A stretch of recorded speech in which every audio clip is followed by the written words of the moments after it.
KLR the photo Guru YouTube சேனலுக்கு உங்களை வரவேற்கிறேன். என் பெயர் கேஎல் ராஜா பன்சை. இந்த வீடியோவில் பிகினர்ஸ், அதாவது ஆரம்ப நிலை ஃபோட்டோகிராஃபர்ஸ் வந்து ஈஸியாக பயன்படுத்தக்கூடிய எக்ஸ்போஷர் மோட்ஸ் என்ன அப்படிங்கிறத பற்றி பார்க்க போகிறோம். நீங்கள் டிஎஸ்எல்ஆர் அல்லது மிரர்லெஸ் கேமரா பயன்படுத்தி ஃபுல் ஆட்டோமேட்டிக்கில் படம் எடுக்கிறீங்களா? ஃபுல் ஆட்டோ மோட்லேருந்து வெளியில் வாங்க. கேமராவில் இன்னும் என்னெல்லாம் க்ரியேட்டிவாக பண்ண முடியும்னு யோசிங்க. ஃபோட்டோகிராஃபர்னு அடிப்படை விஷயங்களை சரியாக தெரிஞ்சுக்கிட்டு அர்த்தமுள்ள படம் எடுங்க. கேமராவில் எல்லா செட்டிங்லையும் டிஜிட்டல் டெக்னாலஜியும் முழுசாக தெரிஞ்சுக்கோங்க, பயன்படுத்துங்க. காட்சிகளை சரியாக பார்க்க கற்றுக்கோங்க. ஒளியை சரியாக அனுபவித்து பயன்படுத்துங்க. காம்போசிஷன் அழகை பார்த்து புரிஞ்சு கொள்ளுங்க. சரியாக முறைப்படுத்தப்பட்ட என்னோடய வகுப்புகளின் வழியாக நேரடியான செயல்முறை கற்றல் அனுபவத்தை பெறுங்க. ஆம்பிஷன்ஸ் ஃபார் ஃபோட்டோகிராஃபி அகாடமியில் நான் நடத்தக்கூடிய பகுதி நேரம் மற்றும் முழு நேர வகுப்புகளில் பங்கு பெறுங்கள். இன்னும் விவரங்களுக்கு இந்த வீடியோவுடைய டீட்டெயில்ஸை பாருங்கள் அல்லது 9444441190 எண்ணில் என்னை அழையுங்கள். ஃபோட்டோகிராஃபியை உணர்வுபூர்வமாக செய்யுங்க.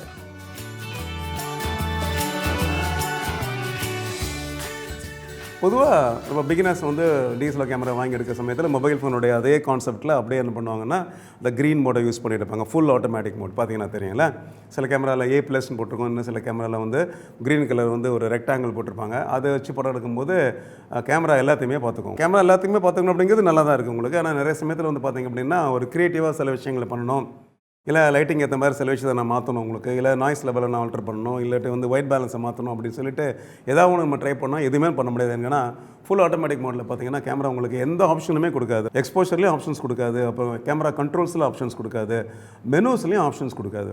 நீங்கள் பார்த்தீங்கன்னா தெரியும், க்ரீன் மோடில் போய்ட்டு நீங்கள் கேமராவை செட் பண்ணி எடுத்தீங்கன்னா கிட்டத்தட்ட முக்கால்வாசி மெனு கேமராலேருந்து காணாமல் போயிடும். ஓகே, ஏன்னா அது உங்களால் செலக்ட் பண்ண முடியாது அப்படிங்கிறதுனால அது உங்களுக்கு டிஸ்பிளேயில் வராது. ஸோ அந்த மாதிரி நேரத்தில் பார்த்திங்க அப்படின்னா சில சமயத்தில் வந்து ஒரு அடுத்த லெவலுக்கு ஃபோட்டோகிராஃபிக்கு போகணும், அதே சமயத்தில் எனக்கு வந்து அது கம்ஃபர்டபுளாக இருக்கும் அப்படின்னு சொல்லி யாராவது பிகினர்ஸ் நினச்சாங்கன்னா அவங்க சூஸ் பண்ண வேண்டிய எக்ஸ்போஷர் மோட்ஸ் ரெண்டு, சொல்லப்போனால் 3 கூட சொல்லுவேன். பட் குறிப்பிட்டு சொல்லணும்னா 2 தான். ஒன்று வந்து அபர்ச்சர் ப்ரையாரிட்டி மோடுன்னு சொல்லக்கூடிய ஒரு எக்ஸ்போஷர் மோடு. அது சில கேமராவில் வந்து ஏவின்னு மார்க் பண்ணியிருப்பாங்க, இன்னும் சில கேமராவில் ஏன்னு மார்க் பண்ணியிருப்பாங்க. இன்னொரு மோடு என்ன கேட்டிங்கன்னா டிவி அப்படின்னு சொல்லுவாங்க, அதாவது ஷட்டர் ப்ரையாரிட்டி மோட் அப்படின்னு சொல்லிட்டு சில கேமராவில் அதை வந்து எஸ்ன்னு கூட மார்க் பண்ணியிருப்பாங்க. இதுதான் வந்து என்னை பொறுத்தளவுக்கு பிகினர்ஸுக்கு வந்து க்ரியேட்டிவாக சில ஃபோட்டோஸ் எடுக்கும்போது அவங்க பயன்படுத்த வேண்டிய ஒரு அருமையான, அதே சமயத்தில் இன்ட்ரெஸ்டிங்கான ஒரு எக்ஸ்போஷர் மோட்ஸ்ன்னு நான் சொல்லுவேன். ஏன்னா ஒரு படம் நீங்கள் எடுக்க ஆரம்பிச்சிங்க அப்படின்னா, ஃபோட்டோ எடுக்க ஆரம்பிக்கும் போது நம்ம 2 விஷயத்தை முக்கியமாக கவனிப்போம். என்னென்னா அந்த படத்தில் வந்து எவ்வளோ ஏரியா வந்து ஷார்ப்பாக தெரியணும் ஃபோட்டோவில். ஸோ டெக்னிக்கலாக அதை வந்து டெப்த் ஆஃப் ஃபீல்டுன்னு சொல்லுவாங்க. ஸோ எங்கே ஆரம்பித்து எங்கே வரைக்கும் உங்களுக்கு அந்த விஷயம் வந்து ஷார்ப்பாக தெரியுது அப்படிங்கிறத பற்றி நம்ம அடிக்கடி வந்து பல விஷயங்களை நம்ம நோட் பண்ணுவோம்.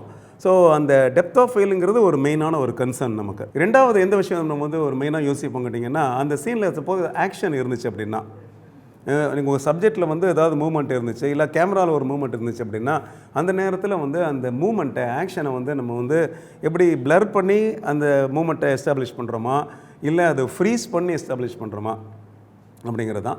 இதுதான் வந்து ஜென்ரலாகவே வந்து ஒரு படம் எடுக்கிறதுக்கு முன்னாடி குயிக்காக ஃபோட்டோகிராஃபர் யோசிக்க வேண்டிய விஷயங்கள் டெக்னிக்கலாக. ஓகே, டெப்த் ஆஃப் ஃபீல் எவ்வளோ வேணும், எனக்கு ஆக்ஷன் ஃப்ரீஸ் ஆகணுமா, இல்லாட்டி ஆக்ஷன் வந்து உங்களுக்கு பிளர் ஆகணுமா, இந்த விஷயந்தான். இந்த 2 விஷயத்தையுமே நீங்கள் என்ன பண்ணிடலாம், இந்த ஏபி மோட்லேயும் டிபி மோட்லேயும் நீங்கள் ஃபிக்ஸ் பண்ணிடலாம். ஸோ இது ஒரு பிரமாதமான ஒரு எக்ஸ்போஷர் மோட். முதல்ல நம்ம அந்த ஏபி மோட் பற்றி பார்க்கலாம். அபர்ச்சர் ப்ரையாரிட்டி மோடுன்னு சொல்லக்கூடிய ஒரு ஏபி மோட். ஆக்சுவலாக அபர்ச்சர் ப்ரையாரிட்டி மோடு நீங்கள் யூஸ் பண்ணும்போது உங்களுக்கு அஃப்கோர்ஸ் அபர்ச்சர் அப்படிங்கிறது எக்ஸ்போஷர் கண்ட்ரோல் பண்ணுறது ஒரு பக்கம் இருக்கட்டும், பட் அந்த டாப்பிக்கை விட முக்கியமான விஷயம் என்ன கேட்டிங்கன்னா, அபர்ச்சர் வந்து டெப்த் ஆஃப் ஃபீல்டை கண்ட்ரோல் பண்ணுறது அப்படிங்கிறது முக்கியமான விஷயம். அதாவது நீங்கள் ஒரு படம் எடுக்கும்போது அந்த படத்தில் எவ்வளோ தூரம் வந்து உங்களுக்கு ஷார்ப்னஸ் எஸ்டாப்ளிஷ் ஆகிட்டுருக்கு, எவ்வளோ தூரத்துக்கு வந்து உங்களுக்கு பேக்ரவுண்டு ஃபோர்க்ரவுண்டு உங்களுக்கு ஷார்ப்பாக இருக்குது சப்ஜெக்டை தாண்டி அப்படிங்கிறது நம்ம டெப்த் ஆஃப் ஃபீல்டுன்னு புரிஞ்சிக்கலாம். ஒரு சில படங்கள் எடுக்கும்போது அந்த என்டையர் ரேஞ்ச் ஆஃப் அந்த சீனில் இருக்கக்கூடிய எல்லா பகுதிகளும் ஷார்ப்பாக வேணும் அப்படின்னு நம்ம நினைப்போம். உதாரணத்துக்கு சொல்லணும்னா ஒரு லேண்ட்ஸ்கேப் பிக்சர்ஸ் எடுத்துக்கலாம், இல்லை வந்து ஒரு இன்டீரியர் ஷாட்ஸ், ஒரு எக்ஸ்டீரியர் ஷாட்ஸ் எடுத்துக்கலாம், இல்லை ஒரு லார்ஜ் குரூப் எடுத்துக்கலாம். இந்த இடத்துலலாம் பார்த்திங்கன்னா சப்ஜெக்ட் ஃபுல்லாகவே ஷார்ப்பாக இருந்தால் தான் அந்த படம் மீனிங்ஃபுல்லாக இருக்கும். திங்க் பண்ணி பாருங்களேன், ஒரு குரூப் ஃபோட்டோ இருக்குது, கிட்டத்தட்ட ஒரு 60 பேர் நிற்கிறாங்க, அதில் முதல் ரோல் உள்ளவங்க மட்டும் தான் ஷார்ப்பாக தெரிவாங்க, மீதி வேலை அவுட் ஆஃப் ஃபோக்கஸ் ஆகிடுவாங்க அப்படின்னா அந்த படம் நல்ல படமாக இருக்க முடியாது இல்லையா? அப்போ வந்து இந்த 4 ரோவும் ஷார்ப்பாக தெரியணும் அப்படின்னா அந்த நேரத்தில் நம்ம வந்து அபர்ச்சரை யூஸ் பண்ணி என்ன பண்ணலாம், அந்த ஷார்ப்னஸை ஓரளவுக்கு நம்மளால் டெப்த் ஆஃப் ஃபீல் ஓரளவுக்கு கண்ட்ரோல் பண்ணலாம் அப்படிங்கிறது தான் இதில் ஒரு பாயிண்ட்டு. ஸோ அபர்ச்சர் ப்ரையாரிட்டி மோடில் போனீங்கன்னா உங்களுக்கு தெரியும், அபர்ச்சர்ஸ் வந்து உங்களுக்கு சப்போஸ் நீங்கள் வச்சுருக்க லென்ஸை பொறுத்து ஒரு 5.6லேருந்து ஆரம்பிக்குது அப்படின்னா அங்கேருந்து பார்த்தீங்கன்னா உங்களுக்கு 32 இல்லாட்டி 29 வரைக்கும் உங்களுக்கு போகும் அப்பர்ச்சர். ஸோ இதில் வந்து அப்பர்ச்சருடைய உங்களுக்கு அந்த அந்த நம்பருடைய வேல்யூ அதிகம் போகும்போது உங்களுக்கு ஷார்ப்னஸ் வந்து டெப்த் ஆஃப் ஃபீல்டு வந்து உங்களுக்கு அதிகமாக கிடைக்கும். அந்த அப்பர்ச்சருடைய நம்பர் உங்களுக்கு குறையும் போது அந்த படத்தில் வந்து பார்த்தீங்கன்னா பேக்ரவுண்டும் ஃபோர்க்ரவுண்டும் உங்களுக்கு ஈஸியாக அவுட் ஆஃப் ஃபோக்கஸ் ஆகிடும். ஸோ நார்மலாக வந்து ஒரு போர்ட்ரேட் ஃபோட்டோ எடுக்கிறீங்கன்னு வச்சுக்கோங்களேன், அந்த நேரத்தில் என்ன பண்ணலாம், நீங்கள் பேக்ரவுண்ட் அவுட் ஃபோக்கஸ் பண்ணால் நல்லாயிருக்கும்னு நினைப்பாங்க சில. ஏன்னா அந்த பேக்ரவுண்ட் வந்து அவுட் ஆஃப் ஃபோக்கஸ் இருந்துச்சு அப்படின்னா அந்த சப்ஜெக்ட் போர்ட்ரேட் வந்து கிளியராக அந்த அவுட்லைன் டிஃபைன்டாக உங்களுக்கு தெரியும். அந்த நேரத்தில் நம்ம என்ன பண்ணலாம்னா அப்பர்ச்சர் ஃபுல்லாக ஓப்பன் பண்ணி நான் என்ன சொல்கிறேன் கேட்டிங்கன்னா அதனுடைய வேல்யூவை கம்மி பண்ணி 5.6 இல்லாட்டி 4 இல்லை உங்களை அதை விட ஃபாஸ்ட் லென்ஸ் இருந்துச்சு அப்படின்னா நீங்கள் 2.8 1.4 கூட நீங்கள் போகலாம். இந்த அப்பர்ச்சருடைய இந்த எண் குறையும் போது உங்களுக்கு என்ன ஆகும்னா உங்களுக்கு அந்த டெப்த் ஆஃப் ஃபீலும் உங்களுக்கு குறையும். அது நம்ம ஷாலோ டெப்த் ஆஃப் ஃபீல்னு சொல்லுவோம் டெக்னிக்கலாக. ஆக்சுவலாக ஷாலோ டெப்த் ஆஃப் ஃபீல்டு அப்படின்னா உங்கள் சப்ஜெக்ட் மட்டும் ஷார்ப்பாக இருக்கும், சப்ஜெக்ட்டுக்கு பின்பகுதி முன்பகுதியும் உங்கள் அவுட் ஆஃப் ஃபோக்கஸாக இருக்கும். இது ஒரு அருமையான ஒரு ஸ்டைல். பல சமயத்தில் பார்த்தீங்கன்னா போர்ட்ரேட்ஸுக்கு இதை நம்ம யூஸ் பண்ணுவோம்.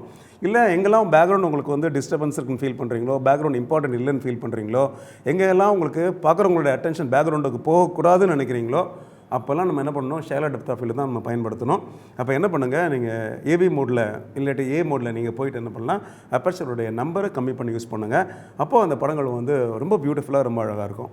முதல்ல நான் சொன்ன மாதிரி இங்கே எல்லாமே ஷார்ப்பாக பண்ண முடியாது, என்ன பண்ணுங்கள், அப்பர்ச்சருடைய நம்பரை அதிகம் பண்ணி யூஸ் பண்ணுங்கள். 11 16 இல்லை 22 இல்லை 32 அந்த மாதிரி என்ன பண்ணிக்கோங்க, அந்த அப்பர்ச்சருடைய நம்பரை நீங்கள் இன்க்ரீஸ் பண்ணிங்க அப்படின்னா அந்த சீனில் வந்து எஃபெக்டிவான ஒரு ஷார்ப்னஸ் வந்து உங்களுக்கு அதிகமாக இருக்கும்.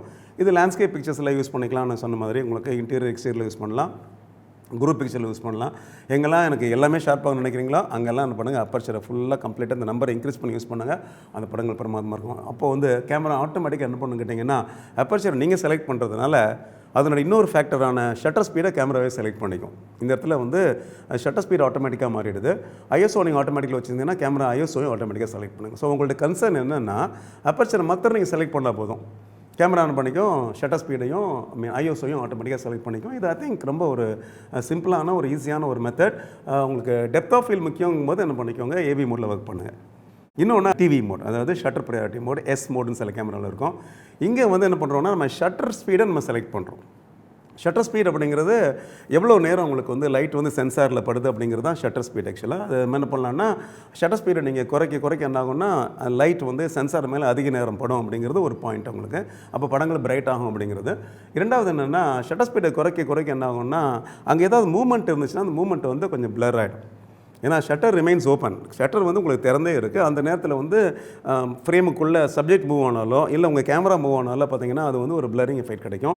அது வந்து மூவ்மெண்ட்டை எஸ்டாப்ளிஷ் பண்ணுற மாதிரி இருக்கும். ஏன்னா எல்லா சமயத்தில் எல்லாத்தையும் ஷார்ப்பாக காமிச்சோம் அப்படின்னா அந்த இடத்துல மூவ்மெண்ட்டே உங்களுக்கு இல்லாத மாதிரி ஆகிடும் இல்லையா. அதனால் சின்னதாக ஒரு ஜென்டில் பிளர்னு சொல்லுவோம். ஆக்சுவலாக டெக்னிக்கலாக ஃபோட்டோகிராஃபியில் we call it as gentle blur. அதாவது வந்து அது என்ன சப்ஜெக்டும் தெரியணும், ஆனால் அது அசைதுன்னு தெரியணும். பார்த்தீங்களா, அந்த மாதிரி சின்னதாக ஒரு ஜர்க் மாதிரி சின்னதாக ஒரு பிளர் வேணும் அப்படின்னா ஷட்டர் ஸ்பீடை கொஞ்சம் குறைச்சி பயன்படுத்துறீங்கன்னா, குறைச்சி பயன்படுத்தினா என்னது உங்களுக்கு 1/30 இல்லாட்டி 1/15 1/8 1/4 சொல்லிட்டு அந்த நம்பர் வந்து அந்த ஃப்ராக்ஷன் வந்து உங்களுக்கு குறைஞ்சிட்டே போகும்போது அப்போ வந்து அந்த சீனில் வந்து பிளரிங் எஃபெக்ட் அதிகமாகிட்டே போயிட்டுருக்கும். இந்த நம்பர் அதிகமாகும் போது ஸோ 1/60க்கு அப்புறம் 1/125 1/250 500 1/1000 1/2000 8000 போனீங்க அப்படின்னா ஷட்டர் ஸ்பீடுடைய வேகம் அதிகமாகுது. ஆக்சுவலாக அப்போ வந்து அங்கே எவ்வளோ வேகமாக ஒரு சப்ஜெக்ட் மூவ் பண்ணாலும் அதை ஈஸியாக உங்களால் ஃப்ரீஸ் பண்ண முடியும். குறிப்பிட்டு சொல்லணும்னா நீங்கள் ஒரு பேர்ட் ஃபோட்டோகிராஃபி பண்ணுறீங்க, பேர்ட் இன் ஃப்ளைட் எடுக்கிறீங்கன்னு வச்சுக்கோங்களேன். ஒரு பறவை வேகமாக பறந்து போகுது, அதை நீங்கள் ஃபாலோ பண்ணி ட்ராக் பண்ணி ஃபோட்டோ எடுக்கும்போது அந்த வேகமாக போகக்கூடிய அந்த பறவையை வந்து நீங்கள் ஃப்ரீஸ் பண்ணி அதனுடைய பாடி லாங்குவேஜ் அதனுடைய கேரக்டரிஸ்டிக்ஸ்லாம் தெரியிற மாதிரி ஒரு படம் எடுக்கணும் அப்படின்னா அந்த நேரத்தில் நம்ம என்ன பண்ணுவோம், ஷட்டர் ஸ்பீடை அதிகம் பண்ணி யூஸ் பண்ணணும். ஏன்னா அது ஒரு ஃபாஸ்ட் மூவ்மெண்ட். அந்த மூவ்மெண்ட்டை நீங்கள் என்ன பண்ணுறீங்க, அரெஸ்ட் பண்ணுறீங்க, அதை நீங்கள் ஃப்ரீஸ் பண்ணுறீங்க. அப்போ தான் அந்த டீட்டெயில்ஸ் பார்க்குறப்போ அழகாக இருக்கும் இல்லையா. அப்போ என்ன பண்ணுறீங்க, ஷட்டர் ஸ்பீட் இன்க்ரீஸ் பண்ணுங்கள், 1/500 1/1000 வச்சு எடுத்துக்கோங்க. ஸோ இன்னொரு சினாரியோ என்ன கேட்டிங்கன்னா ஒரு இன்ட்ரெஸ்டிங்கான ஒரு விஷயம். சப்போஸ் வந்து ஒரு சின்ன ஒரு கேஸ்கேட் இருக்குது, நீரூற்று இருக்குது, இல்லை ஒரு வாட்டர் ஃபால்ஸ் இருக்குது. அந்த இடத்துல வாட்டர் மட்டும் நீங்கள் லேட்டாக பிளர் பண்ணி ஒரு மாதிரி வந்து ஒரு பிளர்டாக காமிக்கணும்னு நினைக்கிறீங்க நீங்கள். ஓகே, ஒரு மிஸ்டி ஃபீல் பார்த்தீங்கன்னா உங்களுக்கு தெரியும்ல, தண்ணி வந்து பார்த்தீங்கன்னா அப்படியே ஒரு ஸ்டீம் மாதிரி புகஞ்ச மாதிரி இப்படி இருக்கும் இல்லை. நிறைய படங்கள் நீங்கள் பார்த்துருப்பீங்க. இப்போ நான் காமிக்கிற படத்தில் கூட நீங்கள் பார்த்தீங்கன்னா தெரியும் அந்த வாட்டர் ஃபாலினுடைய அந்த ஃபீல் அப்படியே ஒரு மிஸ்டியாக இருக்குது. இந்த இடத்துல அந்த மாதிரியான ஒரு ஃபீல் வரதுக்கு காரணம் என்னென்னா ஷட்டர் ஸ்பீடை நல்லா குறைச்சி பயன்படுத்தியிருக்கோம். 1/15 1/8 ஒரு சில சமயத்தில் 1/4 கூட போகலாம் நீங்கள். ஸோ ஷட்டர் ஸ்பீடை குறைச்சி பயன்படுத்தும் போது இந்த மாதிரியான ஒரு அதாவது நம்ம கண்ணில் பார்க்க முடியாத சில விஷயங்கள் ஹியூமன் ஐயில் நீங்கள் பார்க்கும்போது இந்த சீன் அந்த மாதிரி தெரியாது. ஆனால் கேமரா நீங்கள் ஃபோட்டோ எடுக்கும்போது ஷட்டர் ஸ்பீடை குறைக்கிறதுனால அந்த மூவ்மெண்ட் பிளர் ஆகும்போது அந்த படம் இன்னும் கொஞ்சம் ஏஸ்தட்டிக்காக உங்களுக்கு இருக்கும் பார்க்குறதுக்கு. அதனால் ஒரு சில சமயத்தில் வேணுன்னே பிளர்ஸ் இன்ட்ரடியூஸ் பண்ணுறதுக்கு ஷட்டர் ஸ்பீடு குறைச்சிக்கோங்க. அந்த வேகமாக நடக்கக்கூடிய ஆக்ஷனை நீங்கள் ஃப்ரீஸ் பண்ணி பார்த்தா தான் அதில் அதோட டீட்டெயில்ஸ் வந்து நமக்கு தெரியும். ஏன்னா நம்ம கண்ணு எதை மிஸ் பண்ணிச்சோ அதை கேமரா கேப்சர் பண்ணும் ஹையர் ஷட்டர் ஸ்பீடில். அண்ட் ஸ்லோ மோஷன் அப்படிங்கிறது அந்த பிளரிங் எஃபெக்ட் அப்படிங்கிறது வேற ஒரு ஃபீல் கொடுக்கும். அதாவது ஒரு சாதாரணமாக மெதுவாக மூவ் பண்ணக்கூடிய ஒரு விஷயத்தை கூட நீங்கள் ஷட்டர் ஸ்பீடை குறைச்சிங்க அப்படின்னா அது வேகமாக மூவ் பண்ணுற மாதிரி ஒரு இல்யூஷனை உங்களுக்கு கொடுக்கும். அதனால் ஷட்டர் ஸ்பீடை நீங்கள் கண்ட்ரோல் பண்ணி என்ன பண்ணலாம், உங்கள் ஃபோட்டோவில் வந்து அந்த மோஷன் பிளர் இல்லாட்டி அந்த மூமெண்ட்டோட எஃபெக்டை உங்களால் கண்ட்ரோல் பண்ண முடியும். ஸோ அந்த சமயத்தில் என்ன பண்ணும், கேமரா ஆட்டோமேட்டிக்காக நீங்கள் ஷட்டர் ஸ்பீடு நீங்கள் செலக்ட் பண்ணுறதுனால அபர்ச்சர் அது செலக்ட் பண்ணிக்கும் அண்ட் ஐஎஸ்ஓவும் அது செலக்ட் பண்ணிக்கும். இது வந்து ஒரு செமி ஆட்டோமேட்டிக் மோடுன்னு சொல்லுவோம் ஆக்சுவலாக. ஏன்னா ஒரு கண்ட்ரோலை நீங்கள் செலக்ட் பண்ணுறீங்க, இல்லை ஷட்டர் ஸ்பீடு நீங்கள் செலக்ட் பண்ணுறீங்க, கேமரா வந்து அபர்ச்சரையும் உங்களுக்கு வந்து ஐஎஸ்ஓ வந்து செலக்ட் பண்ணுது. ஸோ இது வி கால் டேஸ்னோ செமி ஆட்டோமேட்டிக் மோடுன்னு சொல்லுவோம். இந்த ரெண்டுமே வந்து பிகினர்ஸுக்கு ஃபோட்டோகிராஃபிக்குள்ளே வர்றவங்களுக்கு எனக்கு இந்த மாதிரி டெப்த் ஆஃப் ஃபீல் வேணும், இந்த மாதிரி எனக்கு பிளரிங் எஃபெக்ட் வேணும் அப்படின்னு நினைக்கிற சமயத்தில் வேறு எந்த எக்ஸ்போஷர் மோடுக்கும் போகாமல் ஸ்ட்ரெயிட்டாகவே இதில் செட்டில் ஆகிடலாம். அப்போ அந்த படங்கள் வந்து உங்களுக்கு பியூட்டிஃபுல்லான ஒரு எஃபெக்டோடு கிடைக்கும். அப்படி எடுக்கும்போது சப்போஸ் உங்கள் படங்கள் வந்து கொஞ்சம் டார்க்காக போச்சு, அண்டர் எக்ஸ்போஸ் ஆகிடுச்சு, இல்லை ரொம்ப பிரைட் ஆகிடுச்சு, ஓவர் எக்ஸ்போஸ் ஆகிடுச்சு அப்படின்னா என்ன பண்ணிக்கலாம், நீங்கள் ரொம்ப சிம்பிள், உங்களுக்கு எக்ஸ்போஷர் காம்பன்சேஷன் அப்படிங்கிற ஒரு விஷயம் இருக்குது. கேமராவில் பார்த்தீங்கன்னா ஒரு ப்ளஸ் ஆர் மைனஸ் பட்டன் இருக்கும். அந்த பட்டனை ப்ரெஸ் பண்ணுங்கள். ப்ரெஸ் பண்ண உடனே உங்களுக்கு எக்ஸ்போஷர் ஸ்கேலில் வந்து ஆக்டிவேட் ஆகும். அந்த ஸ்கேலில் போய் என்ன பண்ணிங்கன்னா கர்சர் எடுத்துகிட்டு போயிட்டு டுவர்ஸ் ப்ளஸ் எடுத்துகிட்டு போனீங்கன்னா அந்த படங்கள் எல்லாமே கொஞ்சம் பிரைட் ஆகும். டுவர்ஸ் மைனஸ் எடுத்துகிட்டு போனீங்க அப்படின்னா அந்த படங்கள் எல்லாமே கொஞ்சம் உங்களுக்கு டார்க் ஆகும். ஸோ உங்கள் படங்கள் பிரைட் ஆகணுமா டார்க் ஆகணுமா அப்படிங்கிறத நீங்கள் டிசைட் பண்ணிவிட்டு இந்த 2 செமி ஆட்டோமேட்டிக் மோடில் நீங்கள் படங்கள் எடுத்திங்கன்னா ஃபோட்டோகிராஃபி உங்களுக்கு வந்து ரொம்ப ஒரு ஜாய்ஃபுல்லான ஒரு எக்ஸ்பீரியன்ஸாக இருக்கும். என்னை பொறுத்தளவுக்கு பர்டிகுலராக நீங்கள் ஒரு ஹாபியாக பண்ணுறீங்க ஃபோட்டோகிராஃபியை, இல்லை ஒரு பாஸ்ட் டைமாக பண்ணுறீங்க, இல்லை அது வந்து ஒரு பேஷனேட்டாக நீங்கள் பண்ணுறீங்க அப்படின்னா அந்த நேரத்தில் வந்து ஃபோட்டோகிராஃபி அப்படிங்கிறது நீங்கள் என்ஜாய் பண்ணி பண்ணுற மாதிரி இருக்கணும். அது வந்து உங்களுக்கு வந்து ஒரு கஷ்டமானதாகவோ இல்லை வந்து ஒரு பெயின்ஃபுல் டாஸ்க்காகவோ ஆகிடக்கூடாது இல்லையா. அந்த மாதிரி சமயத்தில் என்ன பண்ணுங்க, நீங்கள் இந்த செமி ஆட்டோமேட்டிக் மோடு நான் சொன்னக்கூடிய ஏவி மோடு டிவி மோடை ட்ரை பண்ணி பாருங்கள். ஃபோட்டோகிராஃபி வந்து ரொம்ப ஈஸியாக இருக்கும், ரொம்ப சிம்பிளாக இருக்கும், படங்கள் ஜாய்ஃபுல்லாக எடுக்கலாம். நீங்கள் ஆக்சுவலாக இந்த கண்ட்ரோல் வந்து என்னை பொறுத்தளவுக்கு வந்து ஒரு பிகினர்ஸுக்கு, ஒரு ஆரம்ப நிலை ஃபோட்டோகிராஃபர்ஸுக்கு வந்து ஒரு மிகப்பெரிய கிஃப்ட்டுன்னு நான் சொல்கிறேன். ஆக்சுவலாக இந்த வீடியோவில் நான் ஷேர் பண்ண இன்ஃபர்மேஷன் உங்களுக்கு வந்து பயனுள்ளதாக இருக்குன்னு நினச்சிங்க அப்படின்னா இந்த வீடியோவை நீங்கள் லைக் பண்ணுங்கள், ஷேர் பண்ணுங்கள். முக்கியமாக KLR the photo Guru YouTube சேனலில் சப்ஸ்கிரைப் பண்ணுங்கள். மறக்காமல் பெல் பட்டனை ப்ரெஸ் பண்ணுங்கள். அப்போ தான் எங்களுடைய நோட்டிஃபிகேஷன் உங்களுக்கு வந்து சேரும். இன்னும் இது மாதிரி இன்ட்ரெஸ்டிங்கான டிப்ஸோட நான் அடுத்த வீடியோவில் உங்களை மீண்டும் சந்திக்கிறேன். நன்றி, வணக்கம்.